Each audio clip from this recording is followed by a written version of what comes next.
About 2 years ago, I found myself on a late night drive back home from a family reunion that was a good 2 hours away from my home. Staying overnight was an absolute no-go since I had to be back for work in the morning. Most of the trip took me down winding back roads that could easily pass as scenes from a horror flick, where dense bushes and looming trees cast menacing shadows. After about an hour behind the wheel, a wave of exhaustion hit me like a freight train. You know those moments when drowsiness ambushes you out of nowhere? Well, this was one of those times. I could feel my energy reserves rapidly dwindling, but there wasn't a suitable rest stop anywhere in sight. It became increasingly evident that I wouldn't locate a safe place to pull over, and my fatigue showed no signs of letting up. So, in a moment of questionable judgment, I veered onto the roadside, on the grassy verge concealed by a thicket of overgrown bushes. My goal was to remain hidden from any passing cars, even though I hadn't seen hardly any since I began the drive. Making a mental note of the time, 11:33, I surrendered to the irresistible lure of sleep. Some time later, a strange scratching sound disrupted my slumber. Glancing at the clock, it read 12:05 a.m. The unsettling noise ceased after a few seconds, and my overwhelming exhaustion led me to dismiss it without further investigation. I returned to the land of sleep. Some time later, that same unsettling sound roused me awake, but this time, the clock read 12:59. My heart raced, my grogginess dissipating rapidly. This persistent scratching gnawed at my nerves. Doubt flickered in my mind. It was probably just an animal curiously inspecting my car. But then, why would it keep coming and going? I peered into the rearview mirror and barely caught sight of a figure darting into the forest. In that moment, I couldn't help but entertain the thought that some deranged killer was waiting outside my car. I felt a chill run down my spine, and I knew I wanted no part of this, whatever it was. Without hesitation, I sped away from that cursed spot, finding solace in a bend that lay just 100 yards ahead. As I navigated the curve, a strange scene unfolded. A parked car, its driver's side door hanging wide open. Slowing down cautiously, I peered into the vehicle, searching for signs of occupants but finding none. My rearview mirror revealed no ominous figures this time, and all seemed safe. But then, out of nowhere, a man came running around the bend in a frenzy. He bellowed, Hey, you! Get out of your car, now!" My caution turned into panic immediately, and without a second thought, I accelerated away from the scene, never looking back. I never saw that man again, but I remained haunted by the mysteries of that night. And I know I'll never try to catch some sleep on the side of a deserted road ever again.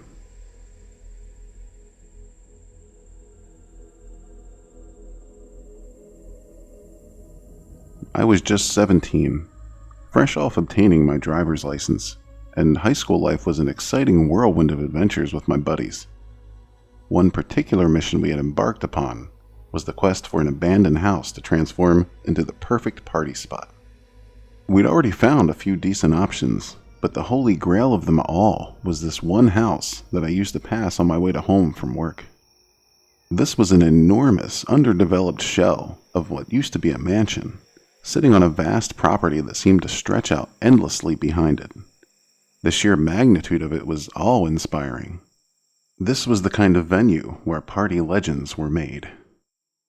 Naturally, I had to share my discovery with one of my friends, and one sunny summer day, before heading to catch a movie, I decided to take him to see it for himself. As dusk began to settle in, I switched on my headlights, pulling up in front of the abandoned mansion. We spent no more than 10 seconds there, just long enough for my friend to get a glimpse of the imposing structure. Satisfied with our little reconnaissance mission, we reversed and headed back toward the main road. That's when things took a strange turn. About a minute later, a massive truck came up behind us, its high beams blinding us as it tailed us relentlessly. My friend and I exchanged worried glances, the atmosphere growing increasingly tense, but we brushed it off as a mere coincidence, hoping this guy was just an asshole, and continued toward the main road. We reached a stoplight, and I signaled a right turn. However, the truck abruptly maneuvered through a gas station parking lot at the corner, cutting us off and effectively blocking our path. I felt anxiety run through me as we watched this imposing figure step out of the truck, a hulking mass of a man. Fear coursed through our veins, and our hearts raced in panic. A tap on the window shattered the silence, and I reluctantly rolled it down, unable to shake the feeling that something terrible was about to happen. What made it even eerier was that despite the usually bustling traffic on this road, there was not a single soul in sight at that moment. The huge stranger demanded to know what we were doing at that abandoned house. His voice was somehow threatening and pleasant at the same time. I concocted the quickest lie in the history of liars, blurting out that we had simply been attempting to make a U-turn. He looked us over for a few agonizing moments, his stare intense and unnerving. Then, to our astonishment, he broke into a hearty laugh and waved us away. I can't even describe the amount of relief that we both felt at that moment, but it did little to take the creepy edge off the entire encounter. To this day, that abandoned mansion remains incomplete. Just an empty shell that we're sure conceals dark dealings that happen within.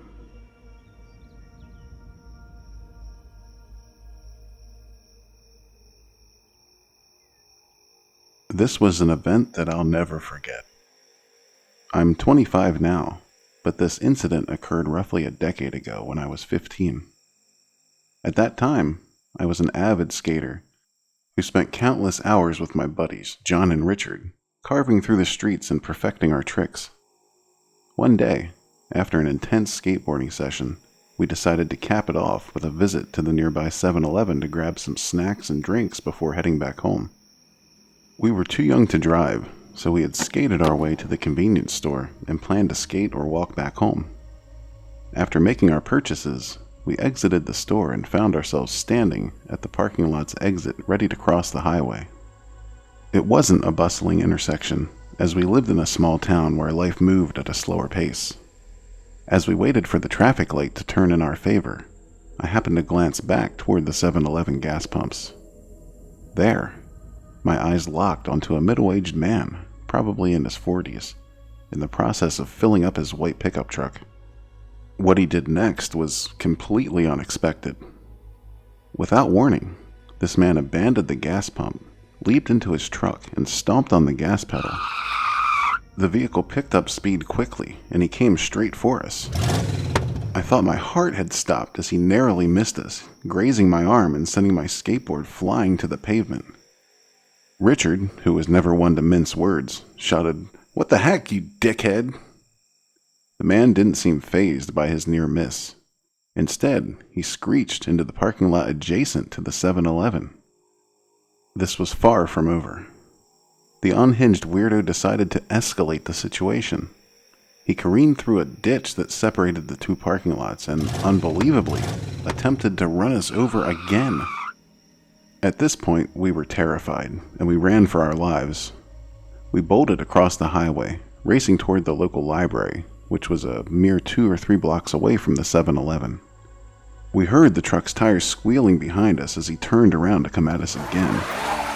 As we reached the library's entrance, Richard and John made a dash for the doors, but I veered off the path and headed for the woods. It was a Sunday, and I knew that the library would be locked up, but there was a trail in the woods that led straight to my backyard. In the distance, I glimpsed the unhinged driver tearing into the parking lot, his anger fueling his reckless actions. He leaped from his truck, and glancing over my shoulder, I could see him grabbing for something from the bed of his vehicle. Something long and straight, either a rifle or a baseball bat, but I wasn't sticking around to find out. I sprinted all the way home, my heart pounding in my chest as adrenaline surged through me. As I tore out of the woods and into my backyard, I could see my neighbor, John's dad, coming out of his house. He urged me to jump into his car with him as we needed to head to the video store where John's mom worked. Once there, I found John and Richard, along with 3 police officers. Minutes later, my mom arrived, her eyes brimming with tears. Richard and John had informed her that they weren't sure if I was safe or not. And naturally, she'd feared the worst, that I'd been kidnapped or maybe something worse.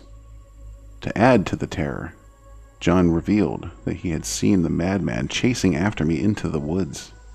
This was a startling revelation for me, as I had believed the maniac was pursuing them and not me.